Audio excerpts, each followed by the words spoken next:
The long road home seemed to go on and on. The road continued outstretched in front of the vehicle endlessly. The light that shone through the branches of the tall trees danced across the window in random patterns, every once in a while obnoxiously shining in your eyes. The surrounding was full of deep green trees forming a forest around the road. The only sound was the sound of the car's engine as it traveled down the path. It was peaceful and let off a serene feeling. Although the ride seemed like a nice one, it lacked every form of nice for both passengers. The middle-aged woman behind the steering wheel had neat, short brown hair that fit her complexion quite well. She wore a green V-neck t-shirt and a pair of blue jeans. Diamond stud earrings decorated each of her ears, which partially shone from behind her haircut. She had deep green eyes, which were brought out by her shirt, and the light seemed to make them more noticeable. There wasn't much significance to her appearance. She just looked like any average mother you'd see on TV shows and such. But one thing for sure made her differ from those average mothers, and that was the dark bags under her eyes. Her facial expression was gloomy and sad, although she genuinely looked like one who smiled a lot. She would sniffle every once in a while, and occasionally glance back in the rearview mirror to look back at her son in the back seat, who was hunched over partially, his arms held tight around his chest, and his head pressed against the cold window. The boy lacked any normal appearance. Anyone could blandly see that something was wrong with him. His messy brown hair went in every which way, and his pale, almost gray skin was brought out by the luminescent lighting. His eyes were dark, unlike his mother's, and he wore a white t-shirt and scrub pants that had been provided to him by the hospital. The clothes he had worn before were so shredded and bloodstained that they weren't wearable anymore. The right side of his face bared a few cuts along with a split eyebrow. His right arm was bandaged up all the way up to his shoulder, which had been shredded when his right side had been hit with a shattered glass. His injuries appeared to be painful, when really, he couldn't feel a thing. He never could feel a thing. That was just one of the glories about being him. One of the many challenges that he had faced growing up was growing up with a rare disease that caused him to be completely numb towards pain. Never before had he felt himself get hurt. He could have lost an arm and felt nothing. That, and another major disorder that he faced, was the one that deemed him many insulting nicknames in the short time he attended grade school, before he was moved to homeschooling, was his Tourette syndrome, which caused him to tick and twitch in ways he couldn't control. He would crack his neck uncontrollably and twitch every once in a while. The kids would tease him and call him Ticci Toby, and mock him with exaggerated twitching and laughing. It got so bad he turned to homeschooling. It was too hard for him to be in a common learning environment with seemingly every kid poking, more like stabbing, fun at him. Toby stared blankly out the window. His face was empty of any depictable emotion. And every few minutes, his arm, shoulder, or foot would twitch. Every bump the car tires hit made his stomach turn. Toby Rogers was the boy's name. And the last time Toby remembered riding in a car was when it crashed.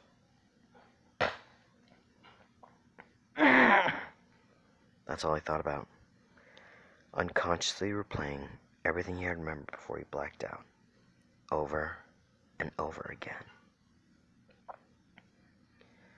Toby had been the lucky one, when his sister hadn't been so lucky.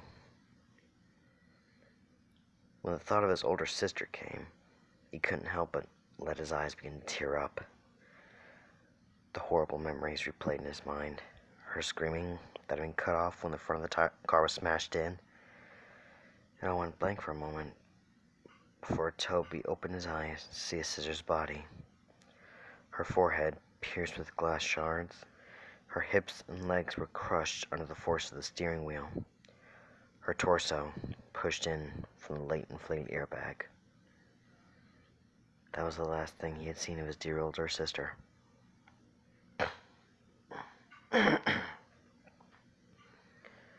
The road home continued on for what seemed like forever. It took so long to get home due to his mother wanting to avoid passing the site of the crash. When the surrounding gave in to a familiar neighborhood, they had both been more than ready to get out of the car and step back into their own home. It was an older neighborhood, with quaint little houses all next to each other. The car drove in front of a little blue house with white window panes. They both quickly noticed the old vehicle that was parked in front of the house, and the familiar figure who stood in the driveway. Toby felt automatic anger and frustration take over him at the sight of his father. His father, who wasn't there.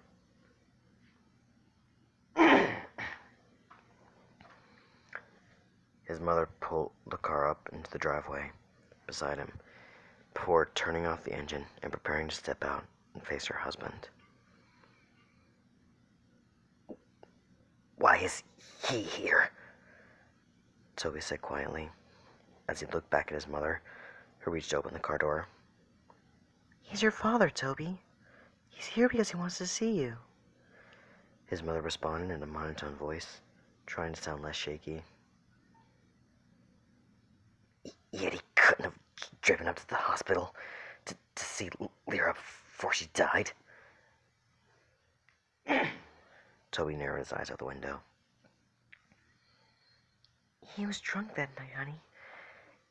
He couldn't drive." "Yeah. Was he not?" Toby pushed open the door before his mother and stumbled out into the driveway, where he met his father's gaze before looking down at his feet with a stern expression. His mother stepped up behind him and met her husband's eyes before walking around the car. His father opened up his arms, expecting a hug from his wife, but she walked past him and put her arm around Toby's shoulder and influenced him to begin walking inside. "Connie!" her husband began to say under a raspy voice. "What, no welcome home hug, huh?" She ignored her husband's obnoxious words and walked past him with her son under her arm. "Hey, he's 16. He can walk by himself." His father began to follow them in. "He's 17. Connie glared back at him before opening the door to the house and stepping inside. "Toby, why don't we get you into your room and rest, okay? I'll come get you when dinner is ready." "No. I'm 16. I can walk by myself," Toby said sarcastically and glared back at his father before stumbling up the small staircase and turning into his room, where he slammed the door violently. His little room didn't have much in it. Just a small bed, a dresser, a window, and his walls had a few framed pictures of his family, back when they were a family, before his father became an alcoholic and acted violently towards the rest of his family.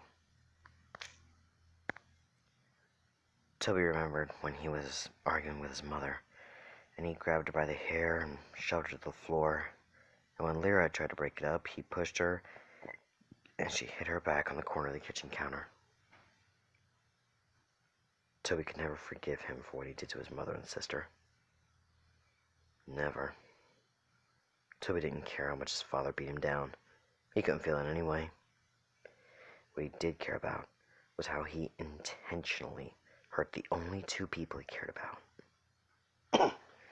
And when he waited in the hospital, where his sister took her last few breaths, the only person who didn't rush there was his dad.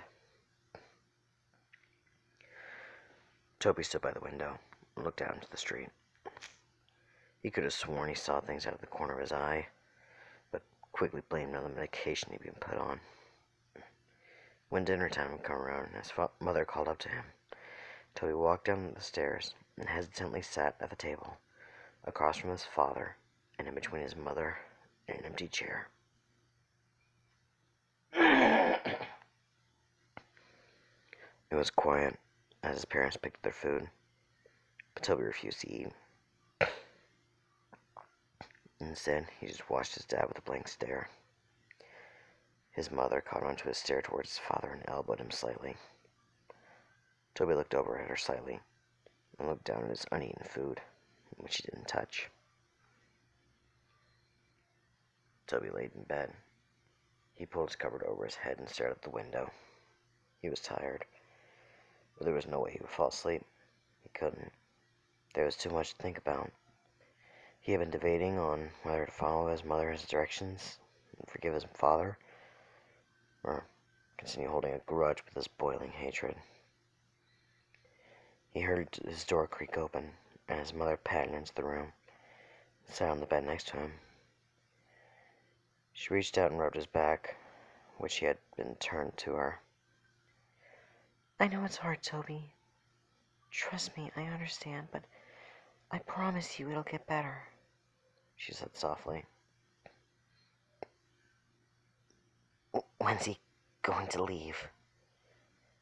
Toby said, with an innocent tone and a shaky voice.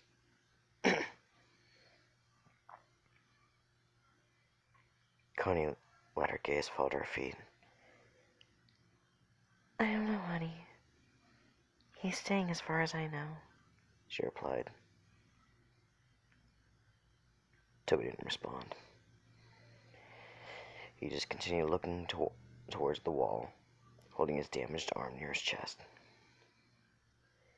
After a few minutes of silence, his mother sighed before she leaned in and kissed his cheek, and stood up to walk out of the room. Good night, she said as she closed the door.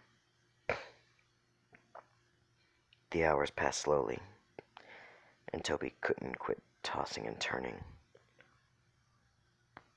Each time he let his imagination take over, he could hear the screeching of tires, the screaming of his sister, and he could uncontrollably jerk in bed. He threw off his covers lying on his back. He pulled his pillow over his face and cried into it.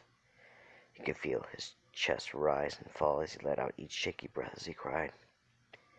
He could hear his own pitiful weeping. He would have been screaming and crying if he didn't press the pillow over his face. After a few seconds, he pulled the pillow off his face as well and sat up, hunched over, holding his head and breathing roughly, tears streaming from his eyes. He couldn't help but cry. He tried to keep it in, but he couldn't help but whine and whimper as he sat there shaking.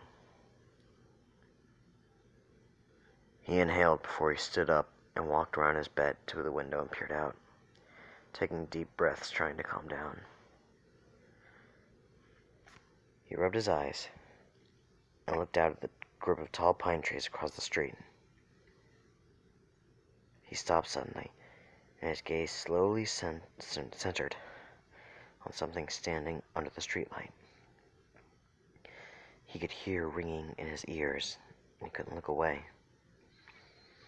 The figure stood beside the streetlight, about 2 feet shorter than it. Long arms draped at its sides as it stared up at him with non-existent eyes. The figure had no facial features whatsoever, no eyes, no mouth, no nose, yet it held Toby's hypnotized stare, seemingly peering into his very being. The ringing in his ears grew louder and louder each second he stared before suddenly it all went black. The next morning, Toby woke in his bed. He felt different. He wasn't tired at all, and when he consciously woke up, it felt like he'd been lying there awake for hours. He had no thoughts flowing through his mind. He sat up slowly and stumbled over to the wall, but when he stood up, he automatically felt dizzy. He stumbled to the doorway and walked down the stairs. His parents were sitting at the table. His father was in tune with a small TV, the sound of the countertop, and his mother reading the newspaper. She quickly looked over when she felt Toby's presence looming behind her. Well, good morning, sleepyhead. You've been sleeping forever. She greeted him with a hesitant smile. Toby slowly looked over at the clock and noticed that it was 12:30 p.m. I made you breakfast, but it got cold. I was going to wake you, but I thought you needed sleep. Her facial expression fell from happy to worried as her son resisted responding to her. Are you all right? Toby stumbled over and sat by his father. He felt as if he was on idle and had no control over his actions. He could see everything that he was doing, but it didn't seem to register in his brain properly. He reached out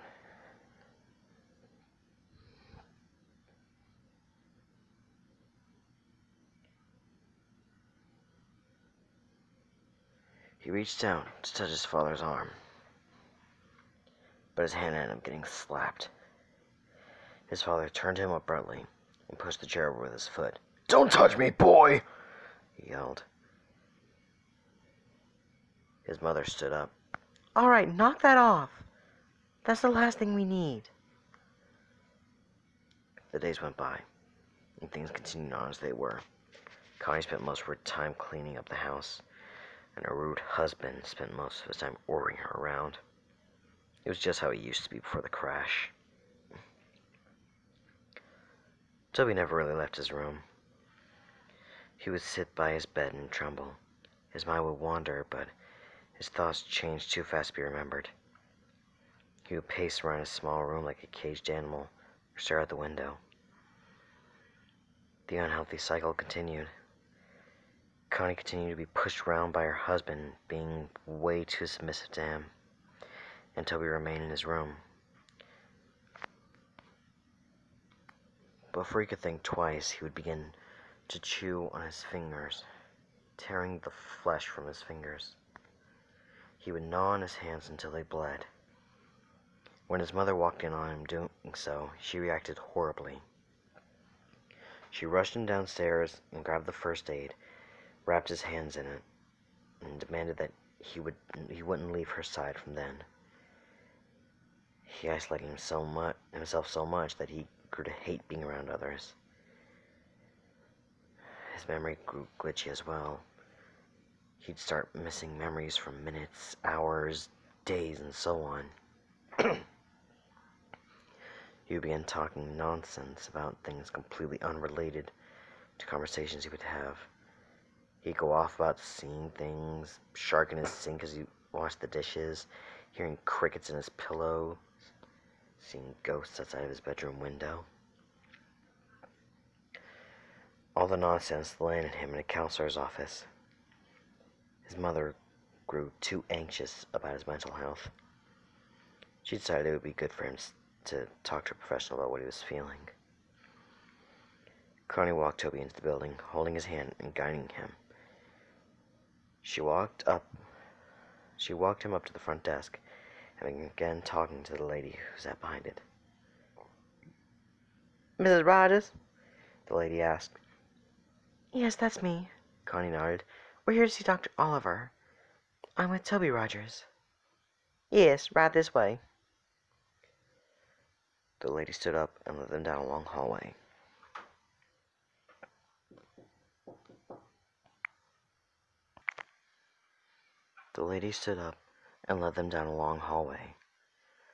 Toby looked at the framed artwork down the halls and tuned into the sound of the lady's high heels on the hardwood floor. She opened the door to a room with a table and 2 chairs. If we can get him sitting here for a few minutes, I'll go get the doctor. She smiled and held open the door. Toby stumbled into the room and sat down at the table. He looked over at his mother and the lady before the door slowly shut behind them.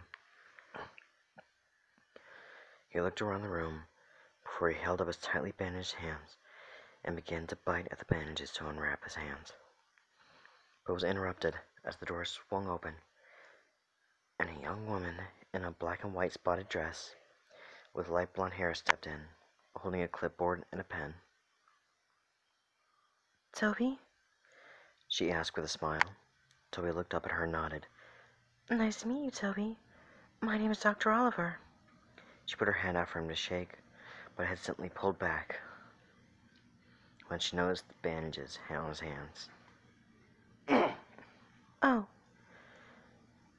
She smiled nervously before clearing her throat and sitting in the chair across the table from him. So, I'm going to ask you some questions. Try to answer them honestly as possible, okay? She placed her clipboard down on the table. Toby slowly nodded and held his restrained hands in his lap. How old are you, Toby? 17, he responded quietly.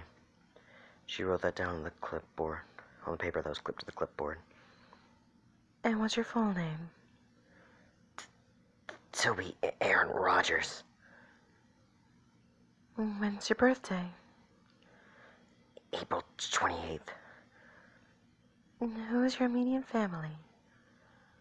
Toby paused for a minute before answering a question. My mom, my dad, and... He stopped. My sister. I heard about your sister, dear. I'm really sorry. Her expression faded into a sad, pity-filled look. Toby nodded. Do you remember anything from the crash, Toby? Toby looked away from her. His mind went blank for a moment. He looked down at his lap and in the surrounding. He heard a faint ringing sound.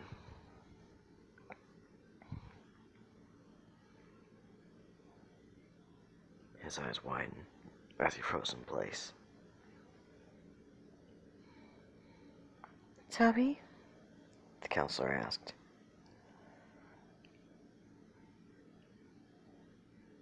Toby, are you listening?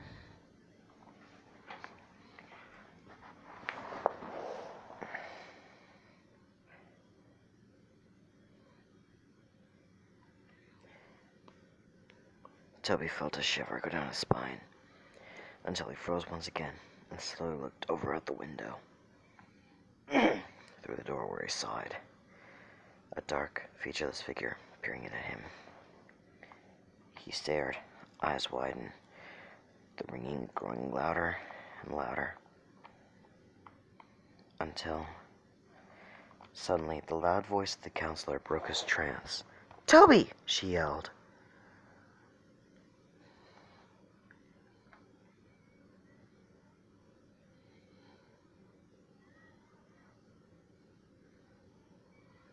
Toby jumped and fell sideways out of the chair and backed up into the corner. Dr. Oliver stood up, holding her clipboard to her chest, a surprised look in her eyes. Toby met her eyes again, his breath hitching as he twitched. That night, Toby laid in bed, his eyes dazed as he stared straight up at the ceiling.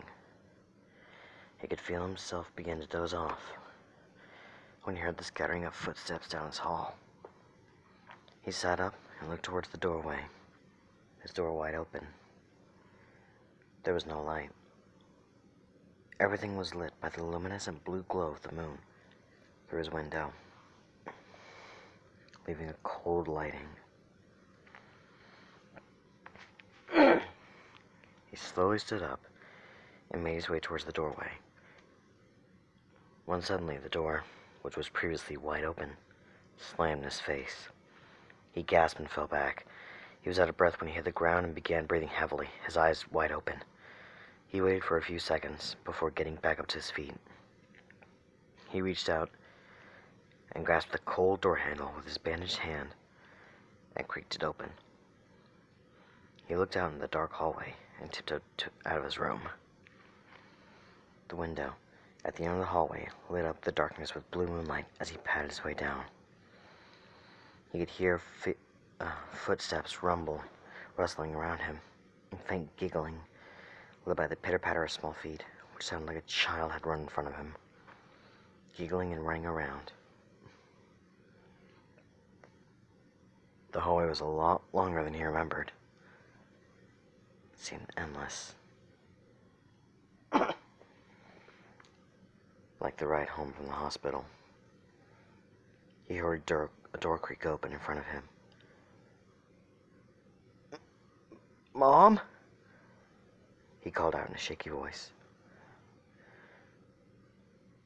Suddenly, a door slammed behind him, and he jumped and turned around.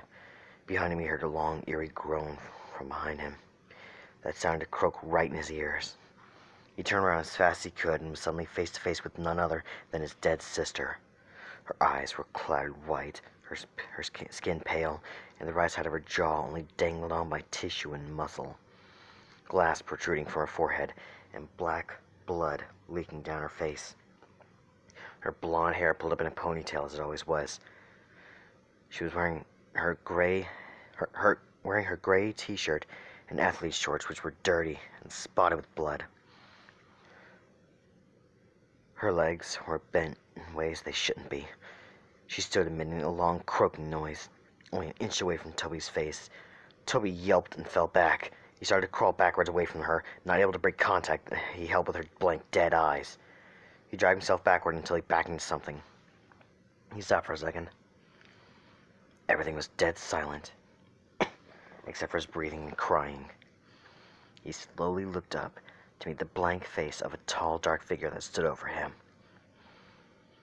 Behind the tall, dark mass were rows of children, looking to range from 3 to 10 years old, their eyes completely black, and dark black blood leaked from their eye sockets. He screamed and stood up as fast as he could, only to be tripped by black, dark tendrils that wrapped around his ankles. He fell straight on his stomach and got the wind knocked out of his chest. He tried to scream out, but he couldn't make a sound. He wheezed out before it all went black. Toby woke up with a start. He screamed out and sat up as fast as he could, completely short of breath. He wheezed out and held his chest with his bandaged hands. It was just a dream. Just a dream. He lay back down on his bed and rolled over to his side. He felt like a giant weight had been lifted off his chest. He took deep breaths. He stood up and padded over to the window. He saw nothing. Nothing was out there. No ghosts, no figures, nothing. He heard the rustling and coughing of his father at the doorway. His door was closed. He walked over and opened it. Looking out in the hallway once again, he padded down the hallway and into the kitchen, where he found his dad standing and having a smoke in their living room. Toby waited for a second and watched him from around the corner before a burning feeling started deep in his chest. Deep, boiling anger took over him. He heard the little imaginary voices in his head. Do it, do it, do it, they chanted. He turned away and held his arms. He felt like he actually had control over himself, unlike he did for the past few weeks since he got home from the hospital. He had complete thoughts for just moments before they were clouded over by the chanting little voices in his head. Kill him. He wasn't there. He wasn't there. Kill him. Kill him. As they continued on, Toby trembled. No, he wasn't going to do it. What, was he going crazy? No, he wouldn't kill anyone. He can't. I mean, yeah, he hated his father, but just hated. No way was he going to kill him. That was it. The last thought he had before he fell into an idle state once again. The influences in his head were too much. He began to silently walk up behind his father. He reached over the counter to the knife holder in the kitchen and pulled out the largest knife. Then, resting in the case, he gripped it in his hands. He felt the sensation take over his chest. He let out a snicker.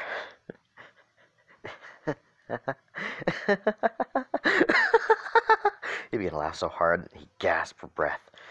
His father turned around abruptly before he felt a brute force shove him to the floor. He grunted as the air was knocked out of him. "What?" He looked up at the boy, who stood over him, grasping the kitchen knife in his hand. "Toby, what are you doing?" He went to sit up and put his arms out in self-defense. But before he knew it, Toby was on top of him. He went to grab at his neck, but his father reached out and blocked his hand by grabbing onto his wrist. "Stop! Get off me, you little fucker!" he yelled. And with his other hand, he threw an off-center punch towards Toby's shoulder. But he didn't stop. The look in Toby's eyes was not sane. It looked as if a demon had taken over him. He yelled back and went to stab the knife into his father's chest, but he blocked him and grabbed his wrist once again. He went to shove him back, but Toby kicked out his feet in front of him and landed a hard blow straight into his face. His father recoiled and pulled his arms away to cover his face, but Toby got back up and drove the knife straight into his shoulder. His father let out a loud cry and went to pull the knife out, but before he could, Toby threw his fist straight into his face. He began to pound his fist into his head, laughing and wheezing. He cracked his neck and grabbed the knife and ripped it out of his shoulder.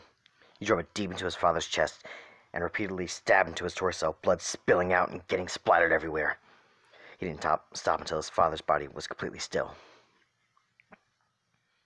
He threw the knife over to the side and leaned over his body, coughing and panting. He stared and smashed in the face instead of twitching, until a loud scream broke the silence. He looked over to see his mother standing a few feet away, covering her face, tears streaming down her eyes. "Toby!" she screamed. "Why did you do that? Why?" she screamed. Toby stood up and began to back away from his father's bloody corpse. He began to back out of the kitchen. He looked down at the blood-soaked bandages on his hands and looked at his mother one last time before he turned and ran out of the house. He ran into the garage and slammed his hand against the control panel on the wall and pushed to open the garage door. Before he ran out, he saw his father's 2 hatchets that had been hanging on the tool rack above a table full of jars, filled to the brim with old rusted nails and screws. One hatchet was new. It had a bright orange handle and a shiny blade. The other was old, with a wooden handle and an old dull blade. He grabbed both and looked down at the table, and his eyes met a box of matches, and under the table was a red gasoline tank. He held both the hatches with one hand. He grabbed the matches and gasoline before running out of the garage, down the driveway and up the street. As he approached the street lights that he could see out of his own bedroom window, he heard police sirens in the distance.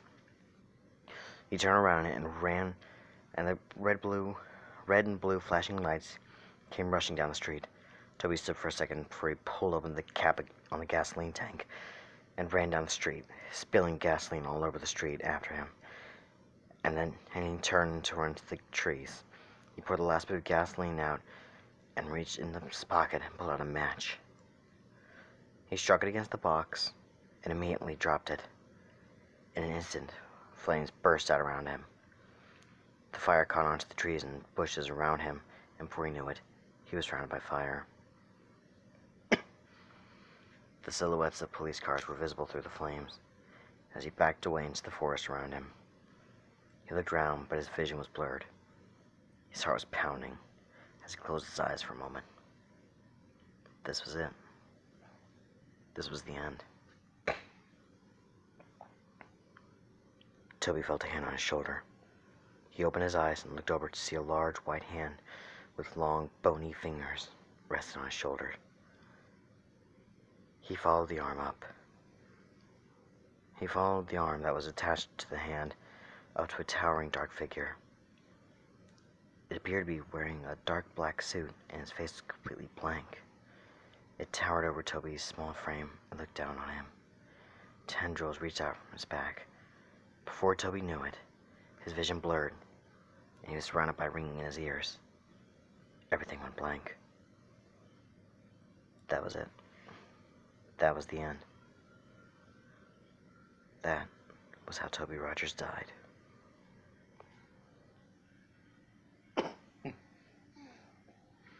A few weeks later, Connie sat in her sister's kitchen. Her sister, Lori, sat next to her drinking a cup of coffee. About 3 weeks ago, Connie lost her husband and her son. A few weeks before, she lost her daughter in a car crash. Since then, she moved in with her sister. The police were keeping her busy. They just finished cleaning up the case, and the story had been released 2 weeks ago. And the focus of the world seemed to have shifted to completely new stories. Lori switched on the TV to a news broadcast. On the TV, the news reporter began introducing the new headline. We have breaking news. Last night, there had been a report of 4 murdered individuals. There are no suspects yet, but the victims were a group of middle school kids who had been out in the woods late last night. The kids had been bludgeoned and stabbed to death. The investigators discovered a weapon at the crime scene, which appeared to be an old, dull-bladed hatchet, as you can see here. The picture changed to show snapshots of the weapon, exactly how it had been left in the crime scene. Investigators have pulled the name of a possible suspect, Toby Rogers, a 17-year-old boy who, a few weeks ago, had stabbed his father to death and tried to cover up his escape by setting fire in the streets in the forest area around the neighborhood. Although they believe the young boy had died in the fire, investigators suspect that Rogers may still be alive due to the fact that his body was never found.